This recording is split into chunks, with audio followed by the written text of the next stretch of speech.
अगर सरक्रीक इलाके में पाकिस्तान की ओर से कोई भी हिमाकत की गई, ऐसा करारा जवाब मिलेगा कि इतिहास और भूगोल दोनों बदल जाएंगे मेरे साथियों। और 1965 की जंग में भारत की सेना ने लाहौर तक पहुंचने का सामर्थ्य भी दिखाया। आज 2025 में पाकिस्तान को याद रखना चाहिए कि कराची का एक रास्ता क्रीक से ही होकर गुजरता है। पाकिस्तान को चोट पहुंचाना बहुत जरूरी है।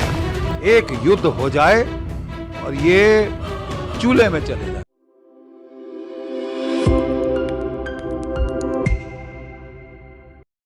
बिस्मिल्लाहिर्रहमानिर्रहीम। ख़वातीनो हज़रात, अस्सलाम वालेकुम।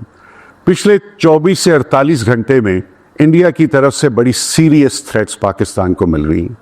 सबसे पहले उनके डिफेंस मिनिस्टर राजनाथ सिंह ने कहा कि पाकिस्तान के खिलाफ डिसाइसिव एक्शन लिया जा सकता है सर क्रीक के मामले के ऊपर। फिर उन्होंने यहाँ तक मेंशन कर दिया कि सर क्रीक से कराची तक रास्ता भी जाता है, और साथ एक बहुत बड़ी बोंगी झूठ और ढकोसला किया कि 1965 की वॉर में इंडियन आर्मी लाहौर चली गई थी, विच इज़ एन एब्सोल्यूट और शेमलेस लाई। ये मैं आपको आगे साबित भी करूंगा। उनके आर्मी चीफ ने भी ये कहा कि इस दफ़ा हम पाकिस्तान का लिहाज नहीं करेंगे। भाई, पहले आपने कौन सा लिहाज किया? आप मुंह की खा के गए। और उनके फॉरेन मिनिस्टर ने भी ये बात की कि पाकिस्तान जो है वो अपने टेररिस्ट जो है वो इंडिया में कहीं भी भेज सकता है, भेज रहा है, और इस दफ़ा हम शायद पाकिस्तान को नक्शे से ही मिटा दें। सो ये कुछ बातें इन्होंने की, और ये की क्यों? उन्होंने पाकिस्तान पे इल्ज़ाम लगाया कि सर क्रीक एक डिस्प्यूटेड एरिया है पाकिस्तान और इंडिया का। हम नहीं समझते डिस्प्यूटेड है, इंडिया ने इसको डिस्प्यूटेड बनाया हुआ है। बट वो ये कहते हैं कि यहाँ पे पाकिस्तान अपनी आर्मी इकट्ठी कर रहा है। वो भी कॉमन सेंस नहीं मांगती, वो एक छंब है, एक दलदल है, एक इस तरह का एरिया है। वहाँ पे तो टैंक घुस जाते हैं, धस जाते हैं। ये रानी ऑफ कच्छ के साथ आता है एरिया। हमारा सिंध और उनका गुजरात और कच्छ का एरिया जो है वो लगता है। ख़वातीनो हज़रात, इनकी गीदड़ बक्कियों और खास करके राजनाथ सिंह ने जो बात की लाहौर वाली, उस पर मैं आगे बात करूंगा। मगर मैं पहले आपको एक्सप्लेन करना चाहता हूं कि what is sir creek. Creek क्या होता है? इट इज, या सर क्रीक क्या? It is 96 kilometre tidal estuary. इसको उर्दू में इसका जो मतलब है वो ये है कि ये 96 किलोमीटर लंबा है, और टाइडल एस्चुरी से मुराद ये है कि ये वो जगह है जहां समुंदर और दरिया का पानी मिलता है, और एक जगह जो है वो समुंदर के लिए खुली है, मगर कुछ जगहों से ये लैंड से बंद हैं। सो ये वो क्रीक है। ये पाकिस्तान और इंडिया का इसके ऊपर डिस्प्यूट है। डिस्प्यूट क्या है? पाकिस्तान कहता है क्योंकि ये ईस्टर्न बॉर्डर को हमारे लगता है, और 1914 के जो बॉम्बे डिक्लेरेशन थी उसके मुताबिक ये तमाम एरिया हमारा है। और ये डिक्लेरेशन क्यों करनी पड़ी? ये गुजरात और सिंध के जब बॉर्डर्स थे, इनको वो उन्होंने आइडेंटिफाई करना था, जिसकी वजह से ये स्पेसिफिक पॉइंट जो है ये सामने आया। इसके लिए कमीशन बैठा, सब रिसर्च हुई, और ये मामला जो है वहाँ के ऊपर हल कर दिया गया। ये प्री 47 बात है, 1914 की आपको मैं बात बता रहा हूँ। इसके बाद इंडिया ये पोजीशन लेता है कि एक थ्योरी है जिसको thalweg, I think it's a thalweg doctrine जिसको कहते हैं, इंटरनेशनल डॉक्ट्रिन है। इसके ऊपर वो कहता है कि कोई ऐसी जगह जहां पे फिजिकल ये हम ना बना सकते हो, क्योंकि इशू ये है कि ये चेंज होते रहते हैं इसके फिजिकल डायनामिक्स इस एरिया के। कहीं से कभी कोई बढ़ जाएगा, कहीं कोई कम हो जाएगा, या ये जो क्रीक है ये अपना एरिया खुद भी बना लेती है। इट्स अ चेंजिंग बॉर्डर, इसलिए कोई स्पेसिफिक बॉर्डर नहीं है। इसलिए जहां पे द डीपेस्ट पॉइंट, जो इस क्रीक का जो डीपेस्ट पॉइंट है, वहां से मिडिल ग्राउंड लेके इसको हमें बॉर्डर कंसिडर करना चाहिए। अब इससे होगा क्या? अगर इंडिया को हम ये दे देते हैं तो जो हमारा अरेबियन सी है या इंडियन ओशन है, तो उसके अंदर इनको एक्सेस बहुत मिल जाती है। उस एक्सेस से ये हमारी निगरानी, हमारे ऊपर कंट्रोल और इवन कराची तक इनको एक्सेस मिलती है। चौथा एक बड़ा इंपॉर्टेंट पॉइंट है कि यहाँ पे कहा जाता है उनकी रिसर्च और हमारी रिसर्च दोनों के मुताबिक कि यहाँ पे हाइड्रोकार्बन के बहुत बड़े रिजर्व्स हैं जो कि बिलियंस ऑफ डॉलर्स के भी हो सकते हैं, और इसकी वजह से इसकी इंपॉर्टेंस जो है आज के दौर में और बढ़ गई है। मैरीटाइम यहाँ पे बहुत ज़रखेज़ है। मैरीटाइम से मुराद यहाँ का जो सी फूड है, यहाँ का जो सी फूड है वो न्यूयॉर्क के रेस्टोरेंट्स में जो एक प्रॉन है वो $100 का बिकता है। ये क्वालिटी है इसकी शानदार, जैसे ग्वादर में क्वालिटी है। तो इंडिया को ये भी इशू है। यहाँ पे हमारे मछेरे जो हैं इंडियन साइड के और पाकिस्तान साइड के, ये दोनों इसके ऊपर डिपेंड करते हैं। मगर अफसोस की बात यह है कि अगर उनके मछेरे वहाँ पे कोई लाइन क्रॉस कर जाए, कुछ स्पेसिफिक लाइन तो है नहीं, बट जो अंडरस्टैंडिंग है वो अगर क्रॉस कर जाएं तो उनको हम पकड़ लेते हैं और कई सालों तक वो रहते हैं, और इसी तरह वाइस वर्सा अगर हमारे वहाँ पे पकड़े जाते हैं तो वो भी कई सालों तक बेचारे वहाँ पे जिल्लत की ज़िंदगी जेलों में गुजारते हैं। आई होप कि ये हम सेटल कर लें। इसके अलावा 1925 में एक मैपिंग की कोशिश की गई, बट वो मिड चैनल पिलर्स लगाए गए। मगर मैंने जैसे आपको बताया ये सब कुछ जो है ये क्योंकि ये इतनी डाइवर्स रेंज है और ये क्रीक अपनी शेप चेंज करती रहती है, इसलिए वो बॉर्डर के जो लगाए गए थे पिलर्स वो आज तक कामयाब ना हो सके। ये 1965 की जंग के बाद भी रन ऑफ कच्छ में इन 1965 की वॉर के बाद रन ऑफ कच्छ में एक वॉर ट्राइब्यूनल बैठा, बल्कि उसको कच्छ ट्राइब्यूनल का शायद नाम दिया गया था। And that tribunal had to decide कि इसकी डिमार्केशन क्या होगी इस बॉर्डर की, पाकिस्तान इंडिया की।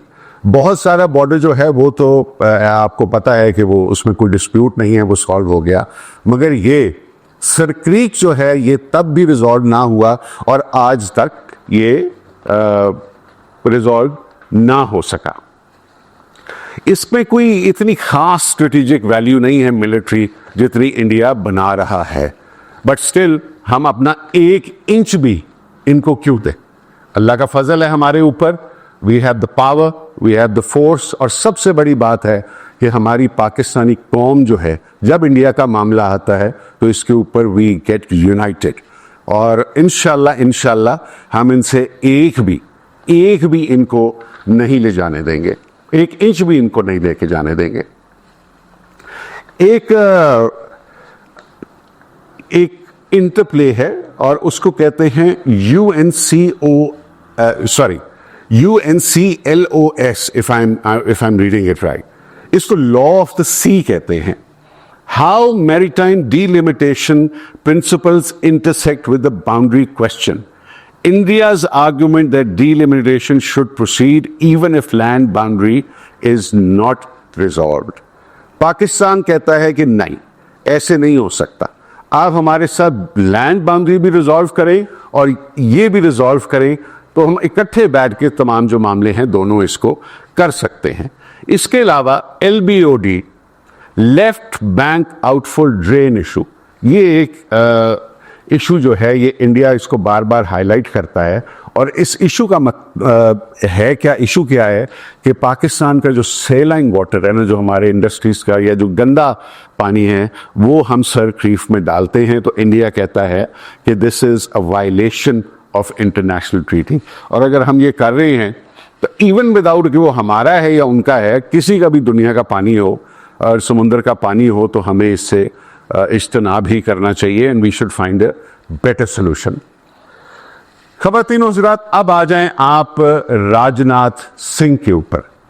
एक बेशर्मों वाली उन्होंने इतनी बड़ी बात कर दी कि इंडियन आर्मी जो है वो 1965 में लाहौर शहर तक आ गई। ये बिल्कुल बहुत बड़ा झूठ है, और मैं इसके ऊपर आपको एक्सप्लेन इतने श्योरिटी के साथ कैसे दे सकता हूं, क्योंकि माय ग्रैंडफादर मरहूम general Sarfaraz Khan, military cross हलाल जुर्रत, उस वक्त GOC टेंग देव थे लाहौर में, यानी कि he was the general officer commanding in Lahore, जिन्होंने लाहौर की प्रोटेक्शन की और आज तक उनको महाफिज लाहौर के लक़ब से बुलाया जाता है। He was a war hero.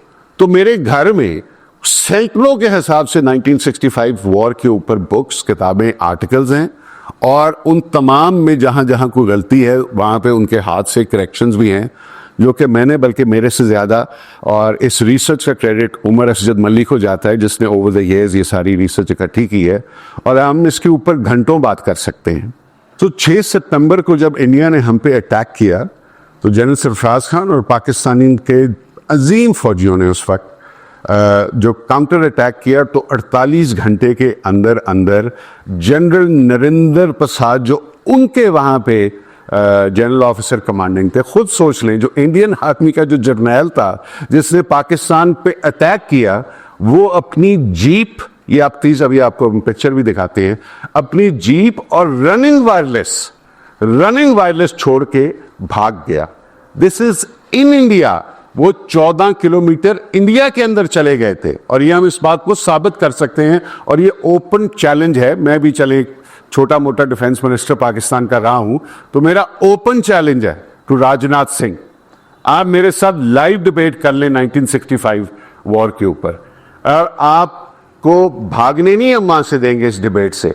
We will talk with proofs इंशाल्लाह। जैसे अभी 70 हमने साबित किया ना आपको, इसी तरह इसके ऊपर भी साबित करेंगे। जैसे अभी लंदन का साबित किया था, इसी तरह 1965 वॉर कंप्लीट के ऊपर भी हम आपको साबित कर सकते हैं, स्पेशली इन लाहौर। ये वायरलेस चल रही थी जब हमारे जवानों ने कैप्चर किया।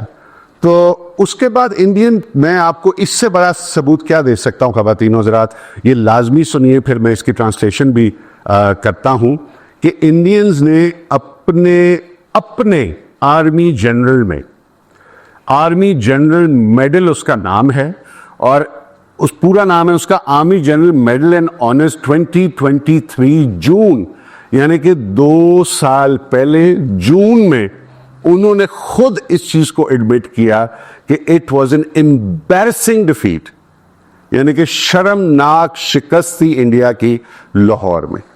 इसके बारे में उनका जनरल में क्या लिखते हैं, ये जरा प्लीज उनके लेफ्टिनेंट जनरल, ये सुनने वाली बात है, ये इंडिया के साबका लेफ्टिनेंट जनरल लिख रहे हैं, ठीक है, और जनरल लिख रहे हैं, ये जरा सुनिए। According to Shekhar Gupta, the editor of Indian Express, lieutenant general Harbakhsh Singh reveals that not only did General Chaudhary play a very small role in the entire campaign, he was so nervous as to be on the verge of losing half of Punjab to Pakistan.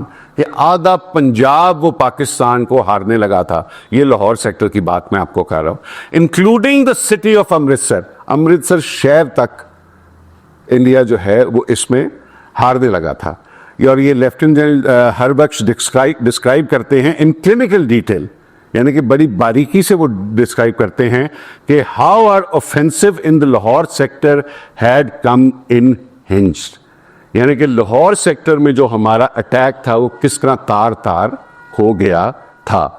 The general commanding and the division on Ichhogil canal fled in panic, ये उनके lieutenant general कह रहे, leaving his jeep, its wireless running, and the briefcase containing sensitive documents that were then routinely read on Radio Pakistan during the war. So आप राजनाथ सिंह, आप कैसी बातें कर रहे हैं, कुछ शर्म से डूब मरे, अपनी दुनिया को आप झूठा बना रहे हैं। And this is for Indian audience as well. Please quote me and ask this question from your defense minister कि क्या जो अली असजद मल्ली बात कर रहा है ये झूठ है, बकवास है, या जो आप ये अभी तस्वीरें देख रहे हैं, या ये जो जर्नल है जो आपने आपकी इंडियन आर्मी की तरफ से है, क्या ये झूठ है?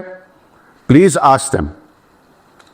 इनका कोर्ट मार्शल भी होना था, बट चीफ ने, जो इनके लेफ्टिनेंट जनरल थे नरसिंदर प्रसाद के, वो इनका कोर्ट मार्शल करना चाहते थे, बट जो इनके सीएनसी थे उन्होंने इनका कोर्ट मार्शल नहीं किया और सिर्फ रेजिग्नेशन ले ली ताकि और ज्यादा बदनामी ना हो।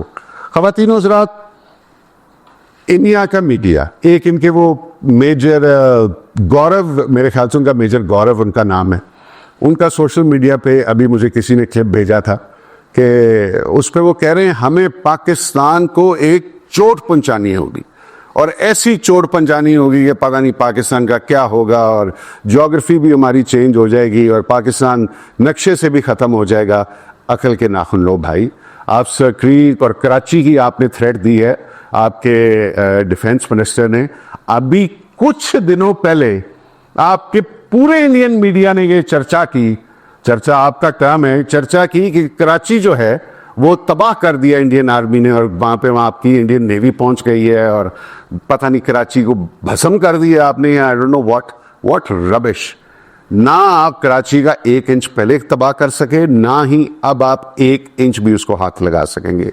प्रूफ ये है, अभी जब आपने ये ऑपरेशन सिंदूर किया और हमने अल्हम्दुलिल्लाह आपको सिंदूर लगा के वापस भेजा, आपको लाल करके वापस भेजा, तो आपका जो INS विक्रांत है, योर एयरक्राफ्ट कैरियर, जिसके ऊपर आप बहुत भारत महान बनने लगा था, आपने उसको इंटरनेशनल वाटर्स में छुपाया।